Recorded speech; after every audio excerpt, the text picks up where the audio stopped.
So the Tate brothers are back in the United States after a travel ban on them was lifted while they face charges of human trafficking and other offenses. So whether you believe the charges against them or not, whether you love free speech or overt masculinity or alternative media or whatever else you believe those two are selling, I do not know why you'd want to be associated with them just based on basic human decency. Their videos.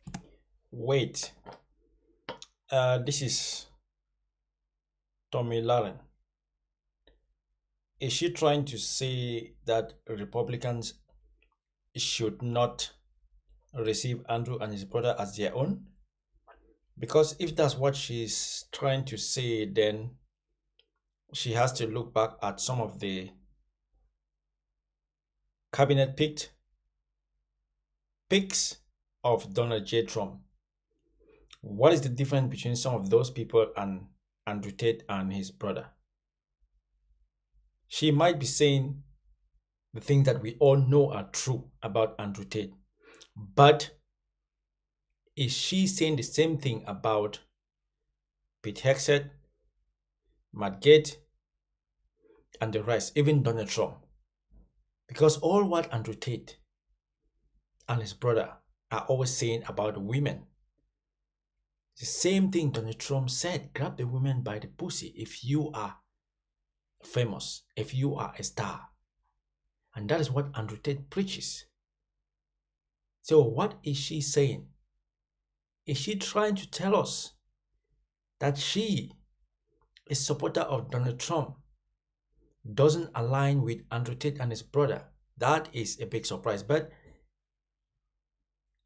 that is a big surprise. That is definitely a big surprise. May just be for shock value and attention, but that probably makes it even worse. They are proudly sexist and misogynistic and, quite frankly, gross. And that's not me just saying that. They advertise it. So why the hell they'd be welcome to sit cage side for UFC 313 in Vegas last weekend is really beyond me. No, it's because birds of the same feather flock together. Birds of the same feather flock together. Dana White is a friend to Trump. Dana White is a friend to Pete Hegseth. Dana White is a friend to the director of the FBI. Dana White is no surprise. He's a friend. He likes Andrew Tate and his brother. Bird of the same feather. Someone who is now a face of the conservative and MAGA movement would seemingly embrace them is also beyond me. Seriously, why? After all the conservative movement has done to take back masculinity, like true masculinity and manhood and fatherhood, this kind of embrace of those two who are truly the embodiment of toxic masculinity. Oh, so you know that. You know that. Did you see Andrew Tate on the PBD podcast? Patrick Bet-David was saying that Ben Shapiro should sit down and talk with Andrew Tate. Patrick Bet-David was calling on Megyn Kelly to sit down and talk with Andrew Tate because those are the people they like. Remember, most people who have gotten their wealth through dodgy means, most of those people support Donald Trump. And that is why PBD supports Donald Trump, and he calls Andrew Tate a friend of theirs. Really sets the movement back. Tomi Lahren isn't happy that the Tate brothers are being embraced in America. Doesn't get why she's not happy. White has them ringside at UFC, considering what they stand for and what they've been legitimately accused of. She's not happy. Yeah, they have a right to free speech. So great. Let them have their platform. But why the hell would conservatives give them ours? Like, why would we purposely cozy up to trash?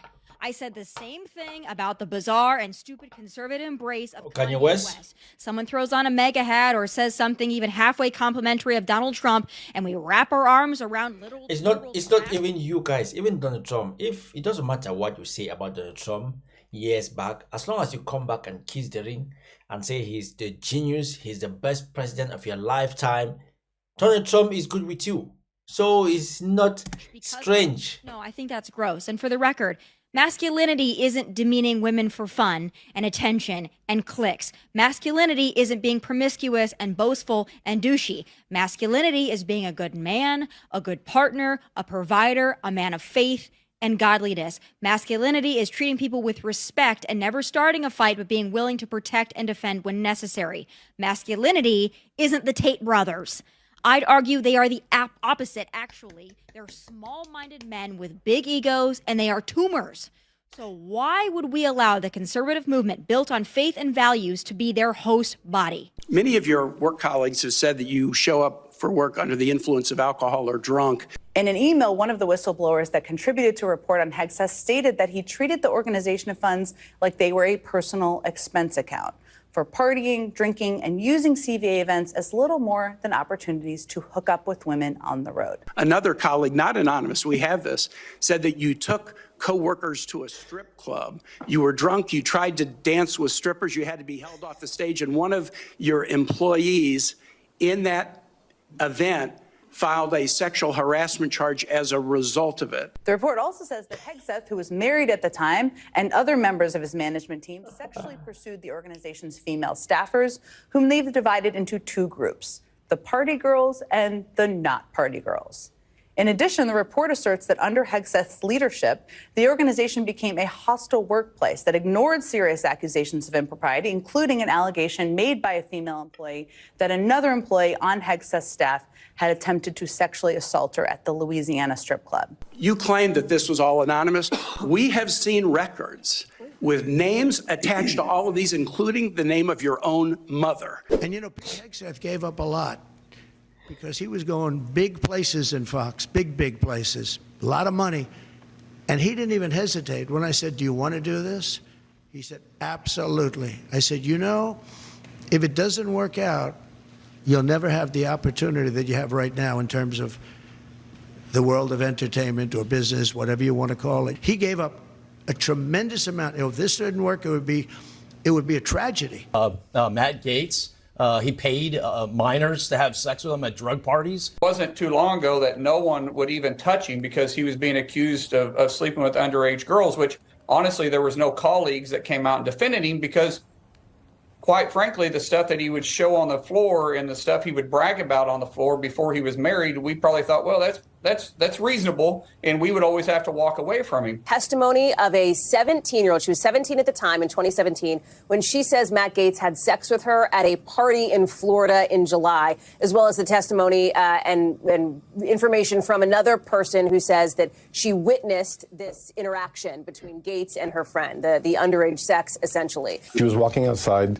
to the pool, and she observed to her right her friend, who was 17 at the time, having sex with Representative Gaetz. They were leaned up to what she described to as a game table of some type. ABC News has obtained records of Venmo payments Gaetz allegedly made to two women who provided the records to the committee. The documents show between 2017 and 2019, then Congressman Gaetz allegedly made 27 payments to the women, totaling more than $10,000. Under the reason for the payment, Gaetz allegedly wrote notes including gift and just because.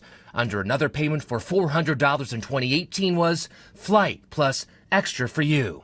The Ethics Committee also obtained this signed check for $750 made out to cash, the memo reading tuition reimbursement. The two women testified some of the payments were for sex. They essentially put the Venmo payments on the screen and asked about them, and my clients repeatedly testified, what was this payment for? Well, that was for sex, yes. One person, a member of Congress, wanted me to stop an ethics complaint because he slept with a 17-year-old. There's other people in jail because of it. And he wanted me to influence it. He'd brag about how he would crush ED medicine and chase it with an energy drink so he could go all night. There is substantial evidence that Matt Gaetz had sex with a minor, engaged in rampant illicit drug use, and violated multiple state laws while in office. The report lists payments totaling more than $90,000 to 12 different women between 2017 to 2020 and alleges the money was likely connected to sexual activity and drugs, including cocaine and ecstasy. Gaetz is also accused of creating a fake email from his Capitol Hill office for the purpose of purchasing marijuana and referred to drugs as party favors, rolls, and vitamins. The first time I ever met this guy, he walked up to me, and Kristi Noem at the time was at the podium. He was speaker, or he was elected at the time. He was a member-elect, so we was going through conference and orientation, and he walked up to me as Kristi Noem, now Governor Kristi Noem, and he said, man, she's a fine and you can put the B word in place there. And I looked at him, I said, really? And this is the type of individual Matt Gaetz is. If there's anybody who should go to trial, I mean, Gaetz is one who should be convicted in a trial. Why? Why do you say that? Well, we all know the challenge here. You can't sleep with underage women and think you can get away with it. I mean, He denies that. well, the women don't, and so there's people in jail because of it. Are you a pedophile? Are you a pedophile? Are you a pedophile, Congressman? Are you a pedophile? Are you a pedophile, Congressman Gaetz? Are you a pedophile? Congressman, are you a pedophile? Are you a pedophile, Congressman Gaetz? Trump is standing by him. Mr. President, are you reconsidering the nomination of Matt Gaetz? No. I better use some Tic Tacs just in case I start kissing her. You know, I'm automatically attracted to beautiful. I just start kissing them. It's like a magnet. You just kiss. I don't even wait. And when you're a star, they let you do it. You can do anything. Whatever you want. Grab them by the... You can do anything. And you say, and again, this has become very famous in this video, I just start kissing them. It's like a magnet. Just kiss. I don't even wait. And when you're a star, they let you do it. You can do anything. Grab them by the... You can do anything. That's what you said, correct? Well, historically, that's true with stars. True with stars that they can grab women by the... Well, that's what it's. If you look over the last million years, I guess that's been largely true. Not always, but largely true. Unfortunately or fortunately. And you consider yourself to be a star? I think you can say that, yeah. There is a verdict in the civil trial against Donald Trump. It was filed by writer E. Jean Carroll. She accused the former president of raping her in a department store dressing room back in the 90s. Did Mr. Trump sexually abuse Ms. Carroll? Yes, the jury said. Ms. Carroll was injured as a result of Mr. Trump's conduct. The jury said yes. Wasn't raped. Okay, that was her charge. It wasn't. They found that you sexually abused her. No, what? Say what? They did. They said he didn't rape her. He was found not guilty or not liable for rape. It was sexual assault, not rape. And second, you can be guilty of rape, and still a person can be a wacko. What more can I say? There you have it, Tomi Lahren. These are the people you support. So what is the difference between those people and Andrew Tate? Have you got a problem with Andrew Tate? Because if you say Andrew Tate is not one of you guys, then you have to look back and also say these people, Matt Gaetz, Pete Hegseth, they are not one of you guys. But you know, it's like you personally do not like Andrew Tate and his brother, which is fine, because well, anyway, what do you think, guys? What do you think? Let me know. Let me know what you think about Tomi Lahren. But what she said, all what she said about those two guys is absolutely true, 100% true. But that is just how most men in her party are. Most of the men in her party, that is how they behave. That is just how they are. So what makes the men in her party and Andrew Tate and his brother different? Because they are the same. Am I wrong or right? Let me know.